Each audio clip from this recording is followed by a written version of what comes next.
What have you been up to this week?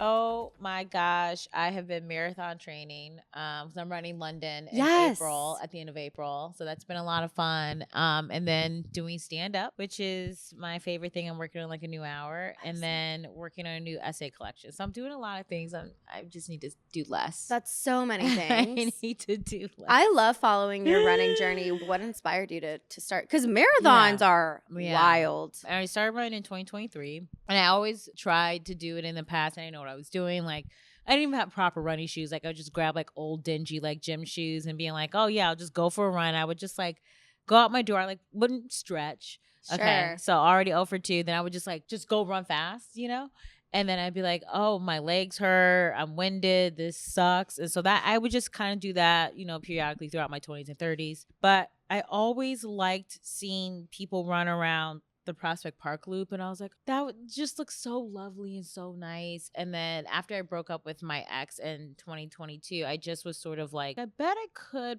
probably run a 5K. Because at this point I was like really getting back into fitness and working out. And then I literally looked up a race online, and there was one like a 5K like 3.5 weeks after I decided that I was going to run one. And so then I just like started training, and then I like fell in love with it. But I didn't think I was going to do marathons. That was never the goal. I just wanted to do a 5K. And then you just kept doing it. And did you try to do a half first? Before a marathon? Stop. You just went straight for it? This is what happened. So I'm on the board of this nonprofit called Red, which is co-founded by Bono and Bobby Shriver. And so I know a lot of the people who work at Red, and I was posting about my run journey. I was doing like 5Ks and 10Ks or whatever. And then people would say, oh, you're going to want to run a marathon because I am an overachiever. And I was like, no. I go 5K, 10K. I was like, that's it. That's all I want to do. But I would be like, oh, if I were to run a marathon, I think I would do it for charity. And so I was in Vegas for my 39th birthday. It's a girls' trip. And I was hanging out with a couple of buddies. And we were talking about running. And I was like, well, maybe I could do it for Red. That would be like kind of cute. And I had just seen U2 and seen Magic Mike. So I was like just, dickmatized by all these men. And so then I emailed my buddy Hugh over at Red, and he was like, I was going to ask you to run the Boston Marathon right when I told him that I was going to run it. And that was like my first marathon, was a Boston Marathon. So then holy shit. Yeah. Which is and that's like intense. Like I've never ran the Boston Marathon, but I've attended. Yeah. It's like, and Boston is intense. Yeah. The people there are intense. It was amazing. I knew I was hooked when like 3 miles in. I was like, oh, I could do another marathon. Like I was just fully like, this is the best. That's sick. I know. Phoebe Robinson. It's so amazing to have you. I'm like losing my mind. I don't fangirl. Like I've met some of the most powerful people running our country. Don't care. Like I just don't. Stephen Miller. No, but you're like, and we'll get to it, but you're just like one of my comedy heroes. Like genuinely taught me how to write comedy. And I'm not like, that's not hyperbolic. I also expand my vocabulary because of you. So like hyperbolic, that's a pretty big one for a girl from Georgia. That's a great word. I love that word. Yeah. I'm curious if you ever saw this discourse. So there was an article maybe in like the New Yorker or something like that. They were talking about how like people who run marathons are selfish. Did you see that discourse where it's like men running marathons who have like wives and kids, like just kind of like how it's selfish? And I thought it was really stupid. Yeah, listen, what I will say is marathon training is very time intensive. Like Boston, I trained for 5 months because that was like my first one. Yeah, if you do your long runs on the weekend, like you get up to 20 miles, that's about, I don't know. That's crazy. Like stretching, doing that, recovery, blah, blah, blah. That's like, that's easily like a good 4.5 hours of your day, which I understand, but I don't think we need to villainize people for running marathons. And if the husband is selfish, he's selfish irrespective of running a marathon. You know what I mean? So I don't know how else you train for it unless you like lock in on the weekends. Like you're just not going to be able to run it. No, I totally agree. But there's other things going on in the world. Like just run the marathon, be chill about it. Your family will care, maybe some of your friends, and like that's it. Yeah. Yeah. Now Read a book. Read a book. Yeah. Speaking of books, you're working on one right now? My 4th one, baby. Can you quickly say the titles of your other books? Just so people know? So my first book is You Can't Touch My Hair and Other Things I Still Have to Explain, which came out in 2016. Everything's Trash, But It's Okay, which came out in 2019. And then Please Don't Sit on My Bed in Your Outside Clothes, which came out in 2021. That's wild. Yeah. And now I'm working on my next essay collection called Rich Auntie, which is like all the ways you can be, child free and rich in life without like just money monetarily. And that comes out in 2028. So I'm just. That's so I exciting. know, You're doing so much. It's crazy. Do you feel like running helps with writing? Like when you're running, are you ever thinking about jokes or what are you No. doing when you're like, what are you listening to? I have a playlist. What is it? For marathons, I will make one like bespoke to like whatever city I'm in. So like when I ran Philadelphia, that had some like Rocky. Oh, wait, that's cute. Like themed? Yeah. That's really cute. Literally when I'm running, I'm just sort of going, okay, I'm talking to myself. How's my body feeling? Oh, it's so nice outside. Good. Yeah. No, and that's good. Yeah. It's just like I want it to be, because I am a reformed workaholic, I want it to be a thing that is not about like, oh, this is where I'm going to think of work and jokes and writing and all that stuff. Yeah. That's something I'm struggling with. And I think a lot of people struggle with is feeling like every second of my day has to be maximized for another purpose. Yeah. Instead of just like It's a lie. chilling. Like even It's in a an lie. Uber, I'm like, okay, I have 18 minutes. It was 18 minutes to get to the studio. I can edit a clip, blah, blah. I'm like, or I can just hang. Like, Jesus Christ. Just chill. No work while you're traveling. I will read a book or I'll listen to music, but I don't write any jokes. Oh, shit. Okay, well, yesterday. As you say that, I like that you catch yourself in a lie. Yesterday, I was editing an essay for my book, but that's very. I can explain. I'm not going to be mad at you. That was very rare, but it really came up in the whole hustle culture of like, you're just always on your grind, you're doing this and blah, blah, blah, blah, blah, blah, blah, blah, blah. And I really think it does a disservice to people because you think to live is to be productive. It is to just be like busy work. And I forget the name of this author. I thought he's like a white guy with glasses, which that did not narrow it down. That surely did not narrow it down. But he wrote a couple of books, and one of them he's tracking sort of like, titans of industries and how they achieve their success. And, especially in things like figure skating, when you start really young, or gymnastics, when you start really young or whatever, people will automatically think like, oh, the person who was like, I started playing baseball when I was 5 years old. And that's like, those are going to be like the best people. He was saying that actually sometimes it's better if people start a little bit later in life, because when you're so young, you really tie like your effort to achievement. Mm-hmm. And so it gets really hard to like unlock that. And so then that affects the way that you perform, because you're not also performing because of joy. You're performing because of my parents put me through this thing and I da-da-da-da and da-da-da-da. And so I think what I try to do now is I really want to enjoy what I'm doing. For a long time when I was doing stand-up, I didn't enjoy it. I didn't like it at all. Like I would say a stretch of like 5 years where I dreaded every single show. Every time I had to put on my coat, I'd be like, I don't want to do this. This is not going to be fun. I would go out and it's just like, well, why do it? If that is going to be like sort of the mind state, and it's just because it's like, oh, well, I have to have a perfect set and I have to kill and I have to, and it's just like, or you could just like write jokes and see what works and what doesn't and have fun. And I have the most fun doing stand-up now. Even if I have a show that's not that great, like I had a wonderful time. And I think that mindset shift of just being like, you could enjoy something. You don't have to prove yourself. You don't have to prove that you're worthy of doing this thing, and that enjoying it can be enough. It's just not talked about. Sorry, that was like a whole tangent, this is so resonant. I mean, honestly, I'm finding myself a little bit in that boat right now. And we talked about that before we started rolling, but like I like to write so much more than I like to perform. And I think what's difficult about stand-up is like you're getting feedback in real time. Mm-hmm. It's not like when you like finish a project or whatever, is the feedback comes later. Yeah. The feedback is in the moment. So how did you transition from dreading it to enjoying it? How did you shift your mindset? Because I would like to know. Yeah, I mean, I started doing stand-up in 2008, so it was very bro-y in the way that I feel like it's kind of circled back to that. Wow, almost 20 years ago. That's wild. Okay, well, I'm gonna leave now. You're like, and actually, I'm reporting you. No, but I mean, that's incredible. Yeah. The fact that you've sustained a career in the industry for that long is Thank you. not surprising, but just so impressive. Thanks, girl. But yeah, it was just very bro-y. So much of stand-up when I was coming up was like, you have to do X, Y, Z.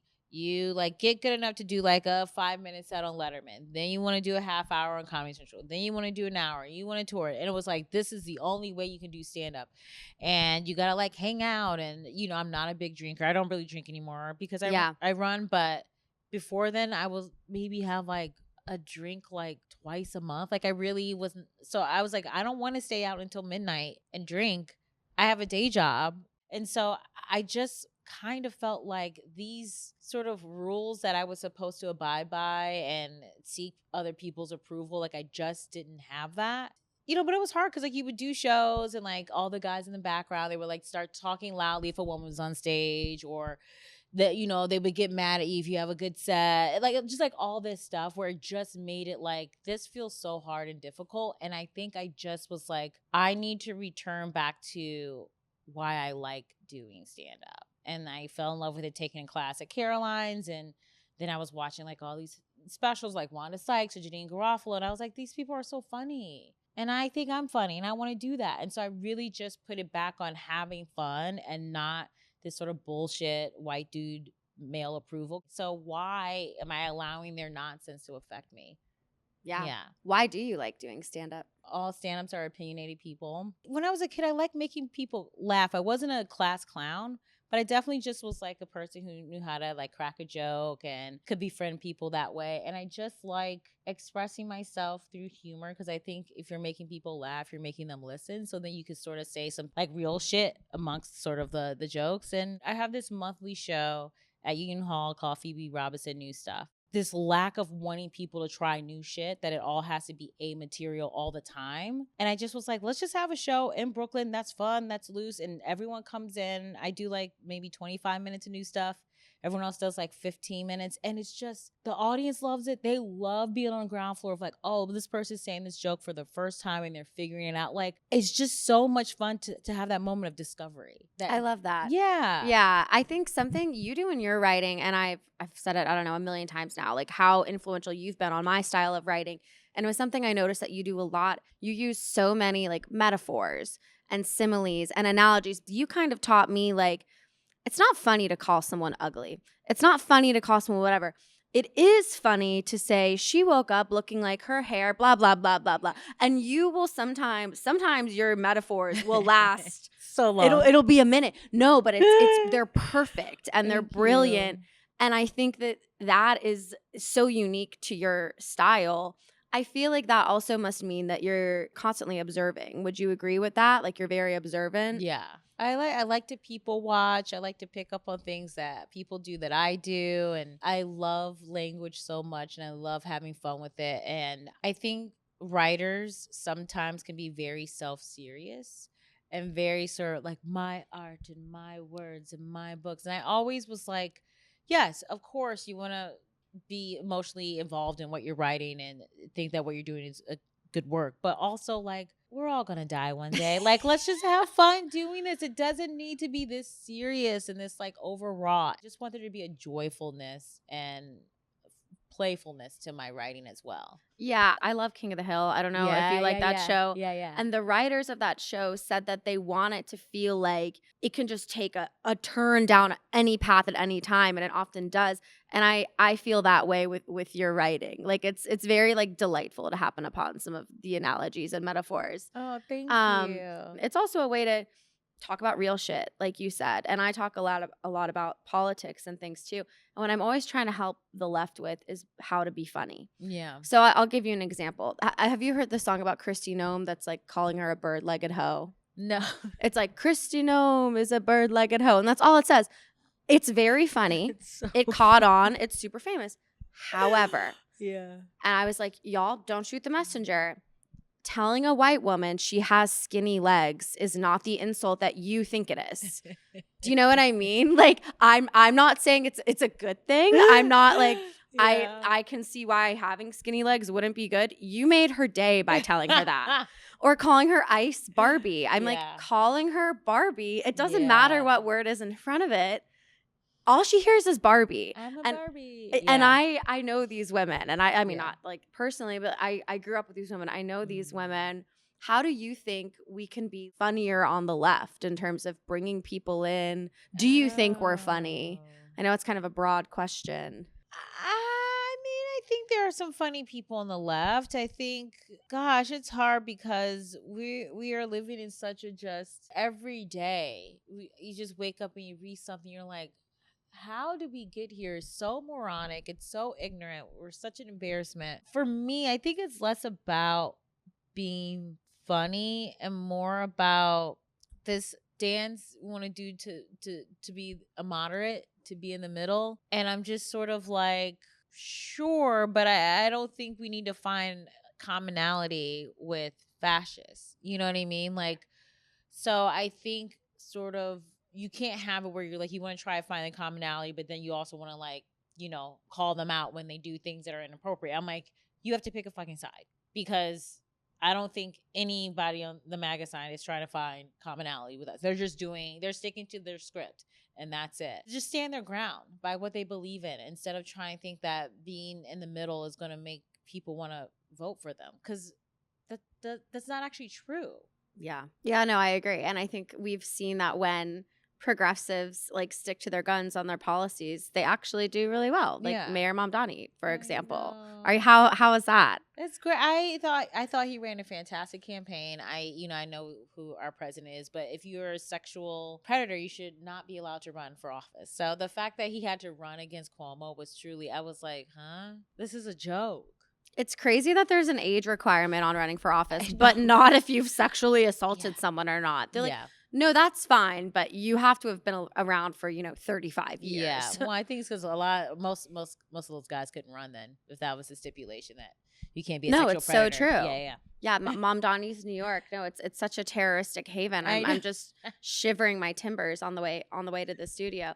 You posted a video this week that made me laugh my ass off. Brian Tyler Cohen's a friend. Oh, He was actually the first guest on the podcast. Oh, nice. And you posted a clip from his interview with President Obama because he asked about aliens and he asked no follow-up questions. You called him like Kyle Tanner. Yeah. What did you call him? I was crying. I was like, Scott, Dave, Tanner, whatever the fuck your name is. And I was actually like, I kind of wanted to hit him up. Like, why didn't you ask any follow-up questions? That was so funny. I just watching that, I was like, that is literally every first date straight women have been on with a man. Where like you will say something like, oh, I've run a marathon, or oh, like my mom was a dance teacher and we like had this business, and they won't ask any follow-up questions. And you're like, how can you not be interested? Why are you here? Just hire a sex worker. No, seriously. Because I ask so many questions. Yeah. I've never really understood that. That shit made me laugh. You believe in aliens, right? Oh, 100%. Yeah. What shape do they take in your mind? They don't really have a shape. Like, I don't even know if it's something that we can, as humans, can comprehend. There's no way that we're the only, life that's here. I just hope that, I don't piss an alien off. I don't want to piss them off at all. And I can just live my life. So, yeah, but I'm fascinated. I'm like, I wanted, like, people are like, Obama's not the first president to confirm this. I'm like, I know, but I want to know what he knows. Can I just say that comment section irritated me so much. Yeah. You can say anything online and they're like, oh, you're just now discovering that? I'm like, no, I never said that. Yeah. Like, I'm making an observation. Yeah. And you were so patient in your replies. I wouldn't have been as patient. I did tell one person, I was like, don't be a dick or stay the fuck off my page. Yeah, which is, you're right. That's child's play. Well, they were like, you must have been living under a rock if you didn't know that. And I was like, what does that take? Yeah, I'm like, just because I'm pointing something out doesn't mean it's the first time it's ever come to my mind. Yeah.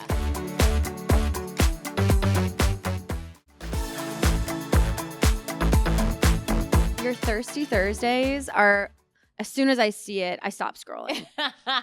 Can you explain to the audience who might not be aware what Thirsty Thursdays is? Yeah, I just have always been a little horn dog. And like, I remember when I was 14 and Ricky Martin performed at the Grammys and he did a Cup of Life. And I was like, who is this man? I was like, oh my God, he's so cute. And I became so obsessed, got the calendars, all the things. So I just have always just like had like little crushes. And I love like celebs, and I know most of these male celebs, we will have to do a retraction at some point because they will turn out to be trash. But I was just like, I just like want to make funny, horny odes to hot dudes, and that just sort of became a thing that people appreciated, and so I do it from time to time, and it's so fun. They're so funny. You're one for Bad Bunny with some of the funniest shit.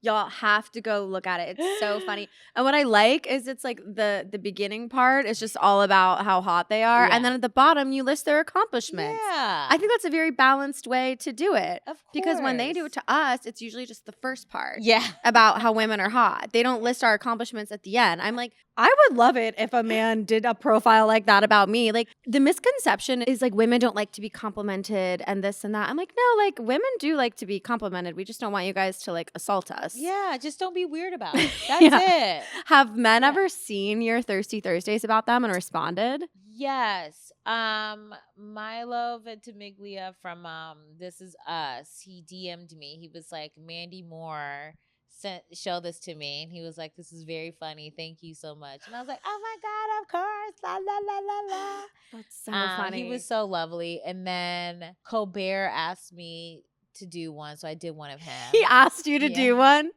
Stop.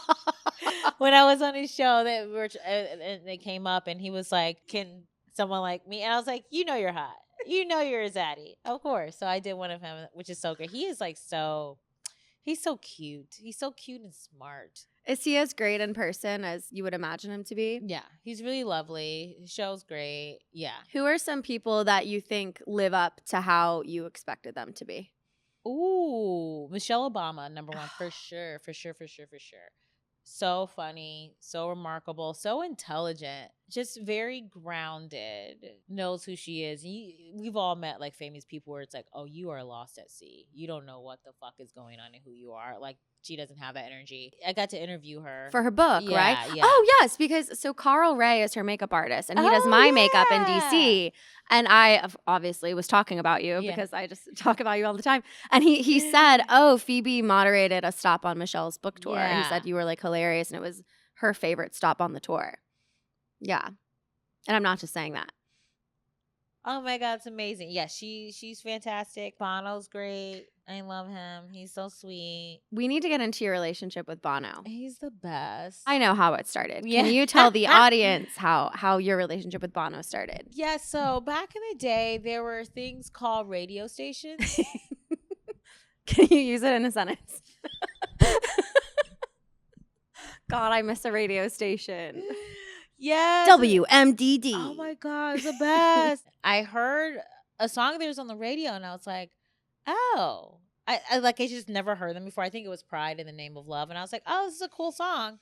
And so I like went to the library, and I just I would go like check out books and music. So I would just like go check out like all their CDs and, sit and like read along to the lyrics as Bono singing. And I just became so obsessed with the band and like their messaging and how they were politically active, and I just love their music. And then when Jessica Williams and I did Two Dope Queens, I would always like talk about Bono on the podcast. And some people from his staff were like fans of the show, and they played some clips for him. I still don't know what clips they played for him, but they were like, oh, he found it was so funny. He thought it was great. And so when we did Two Dope Queens at Bonnaroo in 2017, his team was like, oh, do you like want to meet him? And then you can like watch the show side stage. And I was like, yeah. But then like as it was approaching, I was like, I don't know. Like, what if this sucks? What if this is like not a great interaction?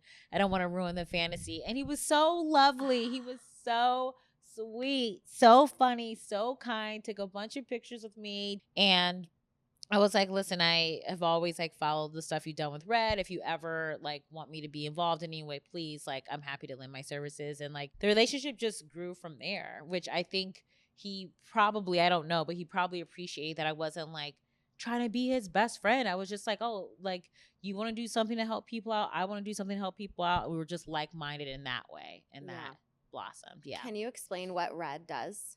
Oh, yeah. So there's two things. There's like Red, which is basically for us humans, and then there's like the policy side where you like go to DC and you're like trying to lobby and get money, and so with Red, Bono was trying to find a way, Bono and Bobby Schreiber were trying to find a way to get the everyday person involved. And so you remember like those red Gap t-shirts where like people bought them and then proceeds from that would go to like help fund, AIDS medicine and getting those medicine to people who desperately need it. And so that just became a way for people to feel involved. Like if you're going to buy something that's red related, at least you're like helping in that way. So it's been really cool. I don't know. It's just been a great experience and to be a part of that. And like, I think sometimes people can just focus on like the direness of HIV and AIDS. And I think Red has always done a good job of being like, this is a collaborative thing that we could do together that can be joyful and fun. And it's not all doom and gloom because people can come out the other side. They get the medicine. They can have like enriching lives. So, yeah. That's amazing. That's great. Yeah. And it's such a topic that I still think has a stigma attached,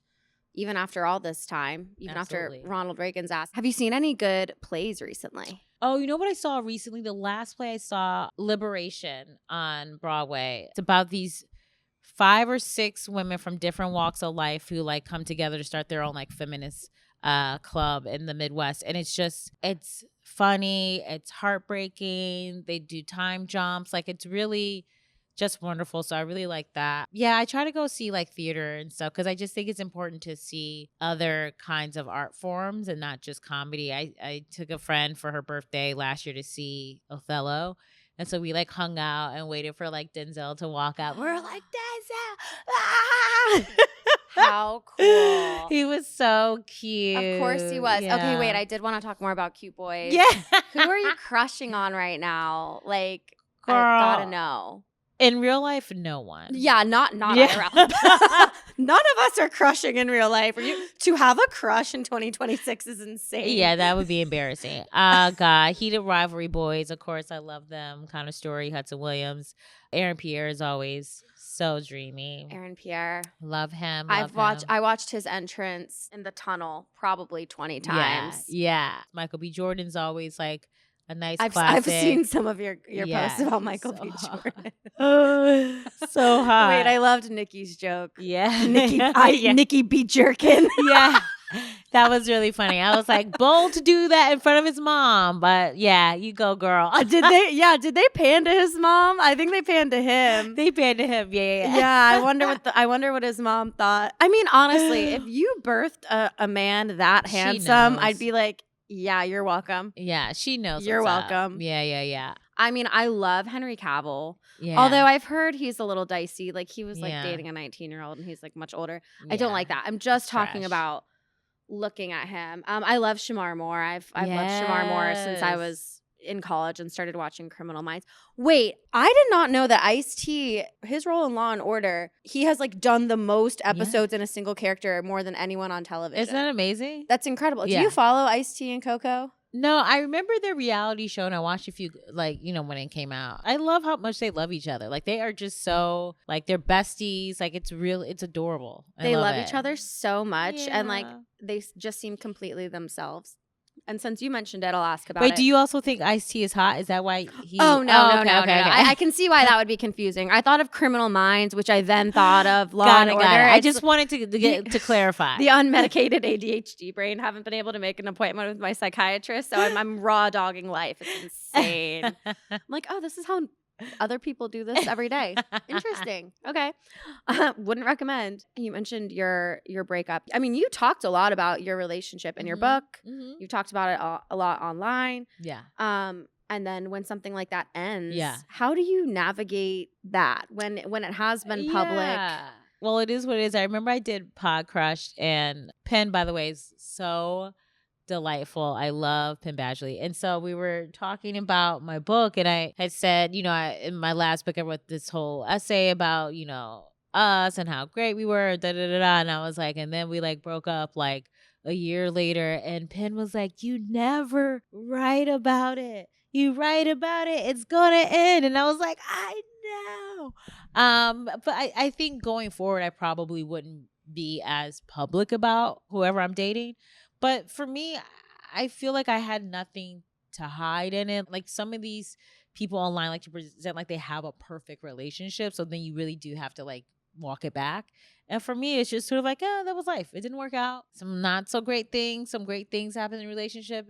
It is what it is. And I don't mind talking about it. Yeah. Yeah. Yeah. I was cracking up because I was listening to a chapter in your book where you talk about COVID and like living together. And you're like, and the way you said it is perfect too. I'm not going to do it justice. But you were like, and then I learned I can be annoying too. I was like, huh? I thought it was just him. You're like, wait, but no, I'm perfect. Yeah, I think it's I think what you said is totally fair. It's like you were always super honest that it wasn't perfect, and I think that's why people like to hear about it. Why wouldn't you be so forthcoming in the future? Because people were like DMing me being like, so what happened between you guys? And I was like, we don't know each other. We don't know each other. They're like, oh, I didn't know. How come I didn't know you guys broke up? And I was like, because we're not friends.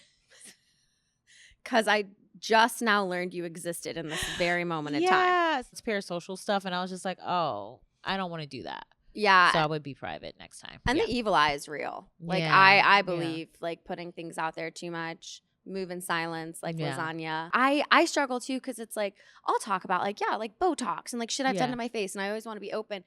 But that's not to say I'll always want to be open about everything I ever do. So then it creates this tension of, just because I'm forthcoming now and about this thing doesn't mean that's going to continue in the future.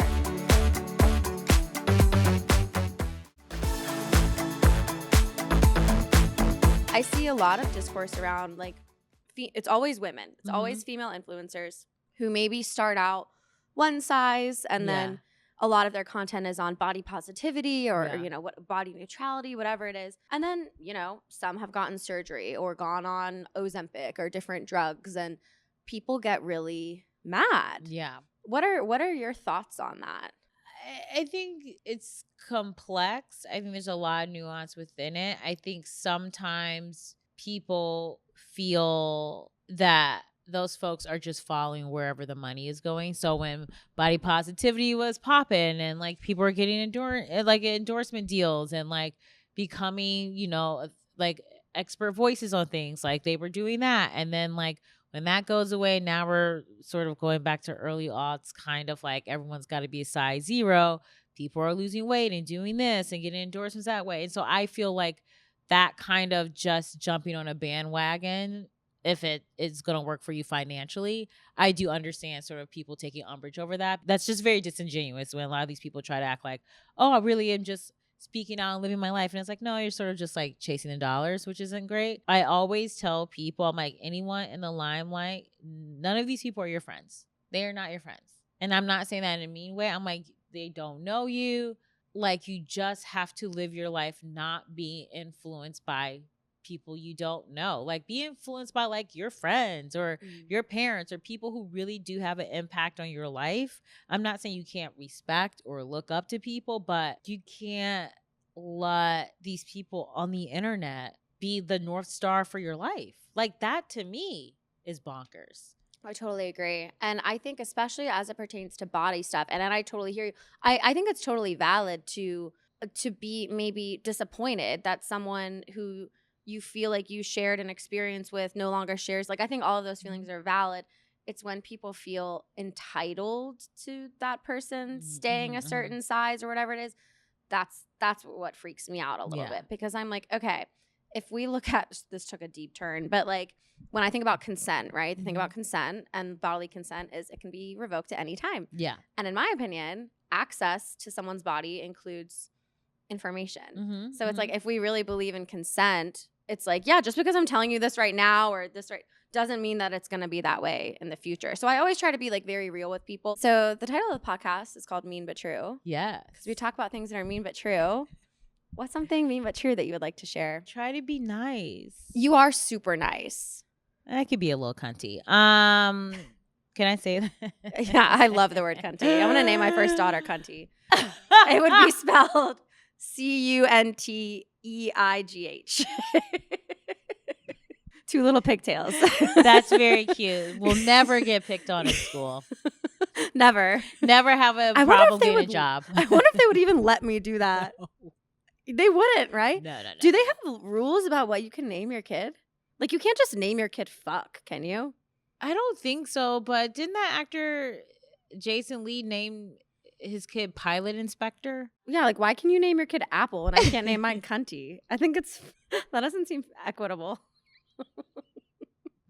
Elon Musk named his kid G7X4594. Like, you are asking the correct questions, okay? I think we need to get to the bottom of this. That'll be a project for later. Yeah. I'm gonna be lobbying in front of Congress.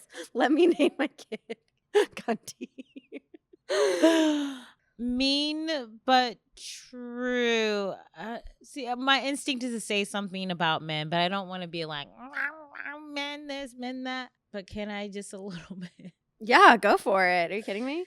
I think men need to go to therapy and we decide when they can stop going. They cannot decide because they will go for like 2 weeks, get the therapy speak, and then try and use that on women to shut us down. Like, no, we decide when you're done, when you've worked on yourself. The number of men that I've dated, and I thought it would get better the older they get, and it's worse. I'm like, you guys, not all men, but a lot. Not all men. You lot. always say that. I do because people jump down your throat. I'm kidding. Yeah, not all men. I'm like, you guys are actually menaces. You don't like women. And I understand why, because society says anything that's feminine or girly, like you don't want to throw like a girl. You don't want to like run like a girl. You don't want to cry. That's girly. You want to do all these things. And so I just feel like men cannot date unless they go to therapy, and they cannot be done with therapy until a woman tells them that they are done. It is so mind-boggling the nonsense we have to like encounter. And like, I know we want to be like, oh, everything is equal. We don't want to like trash men, but I'm like, we could trash them a little bit. Yeah, no, we can trash them a little bit. A little bit. You can't spell menaces without men. Yeah. I dated a guy who went to therapy. And anytime I would do something that like resulted in him having his feelings hurt that he didn't like, which was usually me explaining something he did and the impact it had on me, he would tell me I was being hurtful. He'd be like, you're being hurtful. And I was like, just because your feelings are hurt doesn't mean I'm being hurtful. But he had gone to therapy, one of those things. He'd gone to therapy twice, then realized he didn't need it anymore. Oh, yeah. So that's not allowed. That is not allowed. And that's bitch. what we're not doing. Absolutely not. Yeah. This guy I dated, he's a doctor, and he would always say that he was a very logical person. He's like, I'm just very logical. And he's like, you can get emotional. I was like, no, I accurately identify an emotion. You are emotional because you crash out over the mildest inconvenience. You are like tailspin. But he was always like, I'm very logical. I'm a doctor. I'm logical. And I always be like, men are not allowed to self-assess. They can't. They're incapable of assessing themselves in a way that makes sense. You're not logical.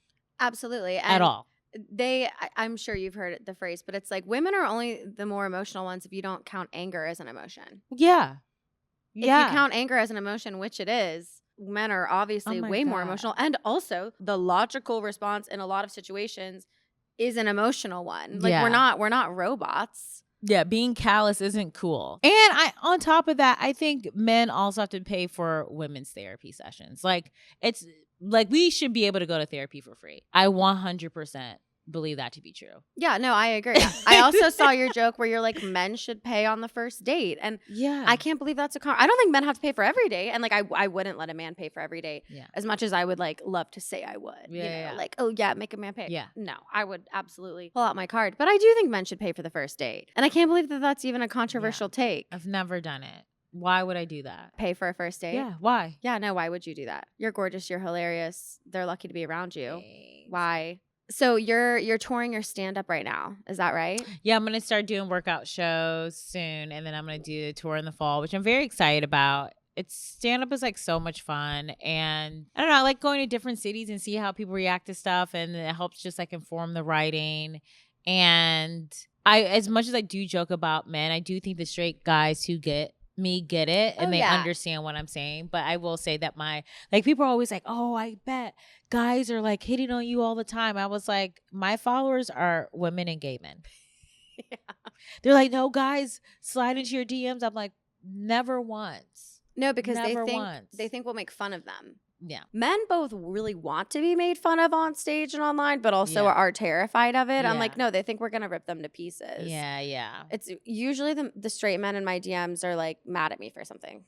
Wow. It's usually like MAGA dudes. But yeah, no, we're not a man hating pod on here. Who are some of your favorite comics? I love Roy Wood Jr. Yes. He's a sweetie. I love him. Ali Wong, bestselling. Tig Notaro, I just saw her recently. She's so funny. There's just so many talented people that it's just like I love watching Jamie Lee. She's a good friend of mine. Very funny. I could always watch Janine Garofalo. She just always makes me laugh. And her and I become friendly, which I never thought would ever happen in a million years. And she's just so wonderful. Yeah, there's just there's a lot of great. I think Rosebud Baker's very funny. There's a lot of great stand up out right now, which is nice. Yeah, Rosebud fascinates me. Actually, do you know Sydney Washington? Very funny. She's a friend of the pod. She was on, but she told me I should have Rosebud on. Yeah. To just talk about her her wild background. Yeah. Like it's so interesting. Yeah, Michelle Buteau's funny. Jordan Carlos. Sorry, people are just keeping. No, I love it. I like when people name drop on the pod, so then we can learn other people. You've done a lot of different things, right? Like you're writing books, you're doing stand up. I think you own a publishing company. Is that right? 5 years old. Yeah. You do a lot of things, and there's a lot of people who listen to this, especially now. I think the state of the world has inspired a lot of people to think about changing directions and pivoting, because I get a lot of questions about that. What would your advice be to someone, especially in the creative space, who's feeling stagnant and feeling like they want to pivot? Like what kind of advice would you give to someone in that situation? Yeah, I mean, I'm a person that I like learning new things, which I think is why I always will try different ventures. And I think that that's healthy, because I think when you sort of like hone in on just one thing and that is the only thing, then you live and die by the yeses and the nos. And I think that's not great. What do you mean by that? You know, those people where it's like, I'm going to do 5 stand-up spots a night, every night of the week. And you're like,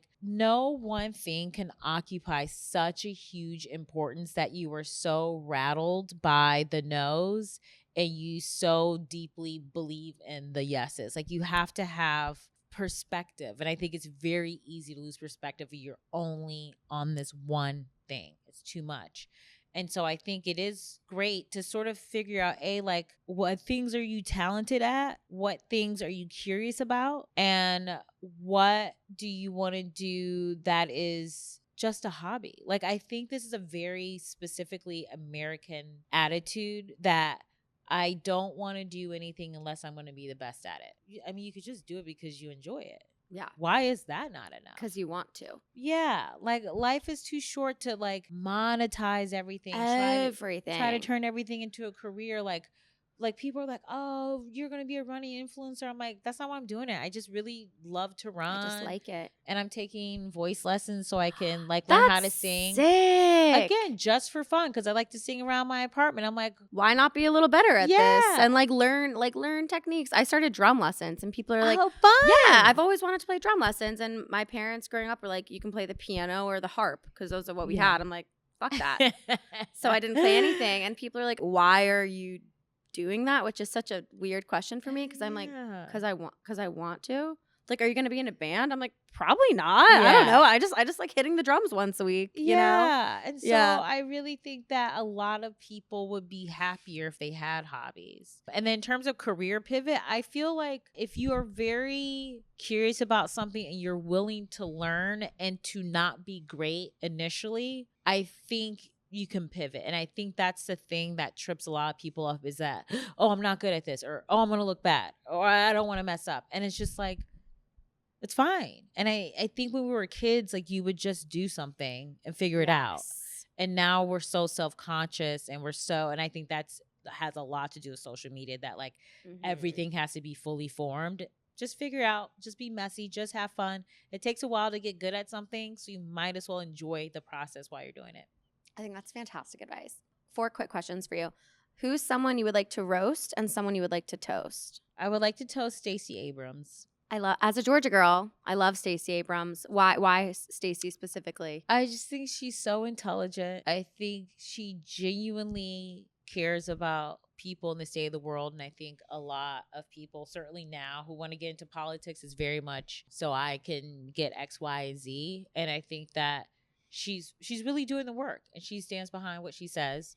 Who I want to roast? I mean, everyone at 1600 Pennsylvania Avenue. All of them. Fuck all of them. Yeah, no, they're the worst. Yeah. And Stacey Abrams, I don't even know if people realize like how much she did, because people love to shit on the South. People love shitting on the South. As someone from the South, it really, really pisses me off. But there's a rampant voter suppression, which we've seen documented in Georgia. We saw Trump ask Brian Kemp to find the votes. Like, it's on tape. It's documented. And Stacey Abrams did so much to like fight against that and go to areas where Black voters were experiencing voter suppression. And she's one of the major reasons we have 2 Democratic senators, you know, in Georgia, which is wild. And the Georgia Senate race is this year, and we're voting for Jon Ossoff. So just all my Georgia listeners, make sure you're registered, all the things. But yeah, I mean, cheers to Stacey Abrams. Yeah. What is something you love about yourself?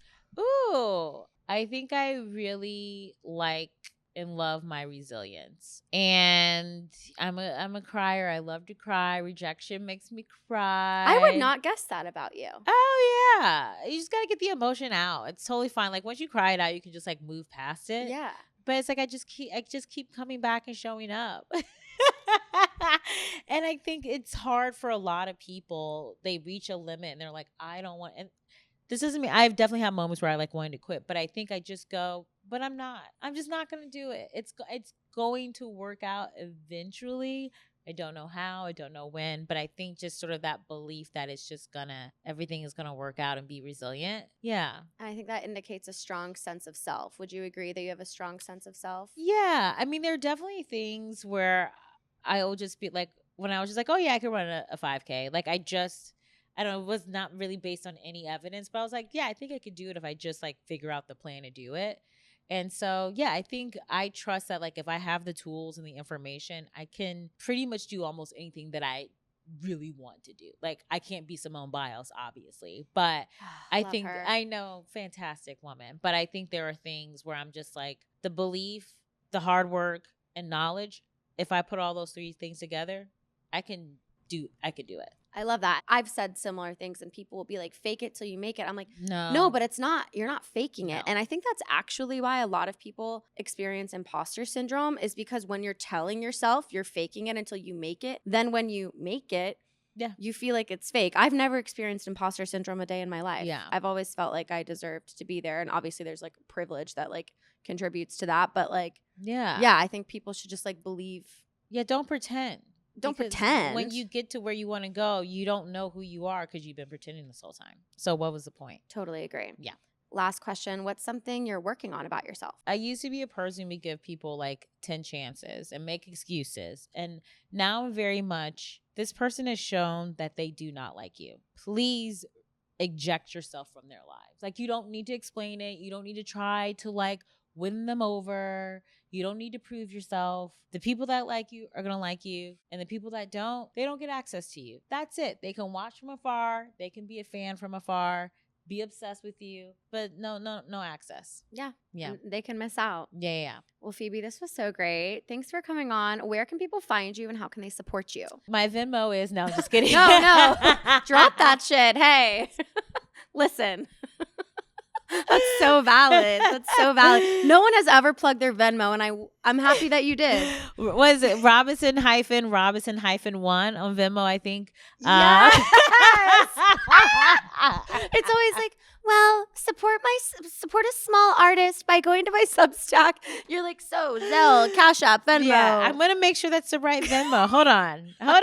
Wait, don't give that bitch the money. Give it to me. Yeah. Make sure you give it to Phoebe. That's incredible. Yeah, no, that was the correct Venmo. So do that. I'm on social media at Dope Queen Phoebes, P as in Paul, HEE, B as in boy, S as in Sam. Doing stand-up shows. So you can go to my Instagram to find out the dates for those. Well, thank you so much again. This was so fun. This was a lot of fun. I hope that I did a good job and that this is interesting. You were amazing. Okay. Are you kidding me? No, I loved it. It was great. And I'll see you next Tuesday.